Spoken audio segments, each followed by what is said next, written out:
Good morning students, welcome to the TSN school.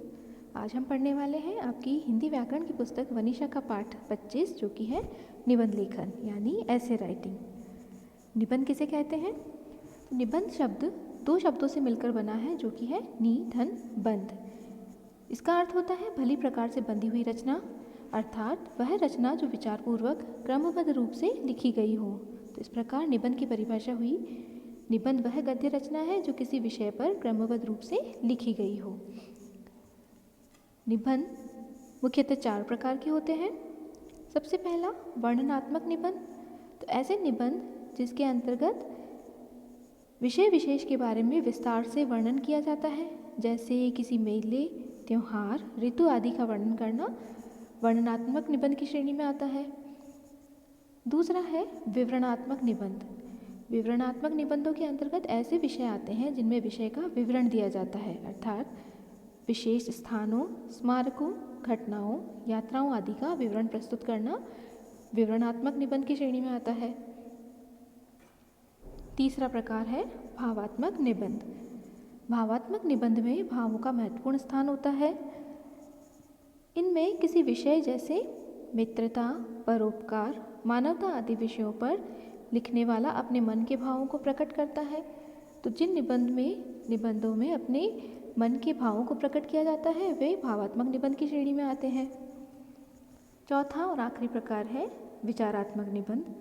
विचारात्मक निबंध में किसी विषय के पक्ष विपक्ष, हानि लाभ आदि के विषय में विचार व्यक्त किए जाते हैं। यह निबंध देश तथा समाज की समस्याओं से जुड़े भी होते हैं। इनके अंतर्गत आने वाले विषय हो सकते हैं जैसे विद्यार्थी और अनुशासन, आतंकवाद, प्रदूषण की समस्या या फिर कोई समसामयिक घटना।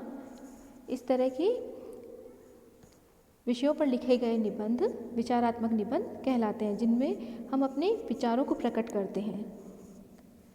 अब निबंध लिखते समय कुछ विशेष बातों का ध्यान रखना चाहिए, जैसे निबंध किसी एक उद्देश्य अथवा किसी एक विषय को ही लेकर लिखा जाना चाहिए। निबंध लिखने से पहले विषय से संबंधित जानकारी को उचित ढंग से क्रमबद्ध कर लेना चाहिए। निबंध की भाषा सरल एवं सरस तथा लेख सुगठित होने चाहिए। विचार क्रमबद्ध तथा आपस में संबंध रखने वाले होने चाहिए। निबंध को व्यर्थ विस्तार नहीं दिया जाना चाहिए। जहाँ तक हो सके वर्तनी यानी कि स्पेलिंग मिस्टेक या अशुद्धियाँ नहीं होनी चाहिए। विराम चिन्हों का पूरा ध्यान रखना चाहिए। निबंध में किसी महापुरुष के कथन यानी उद्धरण, कविता आदि की कुछ पंक्तियाँ अथवा सूक्तियों का समावेश करके निबंध को प्रभावशाली बनाया जा सकता है। यदि निबंध में संकेत बिंदु दिए गए हैं तो उनके अनुसार ही विषय को प्रस्तुत करना चाहिए। अब देखते हैं निबंध के अंग। तो निबंध के 3 अंग माने जाते हैं। पहला भूमिका या प्रस्ताव, दूसरा मध्य भाग या विषय वस्तु और तीसरा अंत यानी उपसंहार। पहला भूमिका। तो भूमिका निबंध की रोचक होनी चाहिए। इसमें विषय का परिचय दिया जाता है। निबंध का आरंभ किसी काव्य पंक्ति, सूक्ति अथवा महापुरुष के कथन या उद्धरण से किया जा सकता है। मध्य भाग यानी विषय वस्तु, इसमें विषय का विस्तार होता है। इसे निबंध का कलेवर भी कहते हैं। विषय से संबंधित विभिन्न बिंदुओं का क्रमानुसार अनुच्छेदों में लिखना चाहिए। और तीसरा अंत यानी उपसंहार। उपसंहार में विषय का सार प्रस्तुत करते हुए उसकी पुष्टि की जाती है। निबंध का निष्कर्ष इस प्रकार प्रस्तुत करना चाहिए कि निबंध का मूल भाव पाठक के मन मस्तिष्क पर अमिट छाप छोड़ सके। अब अच्छे निबंध की विशेषताएं। निबंध में विषय का वर्णन आवश्यक संगति तथा संबद्धता से किया गया हो। निबंध में मौलिकता, सरसता, स्पष्टता और सजीवता होनी चाहिए। निबंध की भाषा शुद्ध तथा प्रभावशाली हो तथा उसमें विराम चिन्हों का यथास्थान प्रयोग किया गया हो।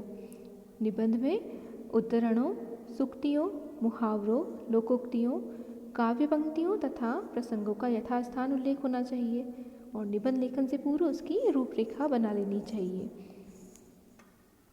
ये थे निबंध के प्रकार और निबंध की विशेषताएं और कुछ सावधानियां जो हमें निबंध लिखते समय रखनी चाहिए।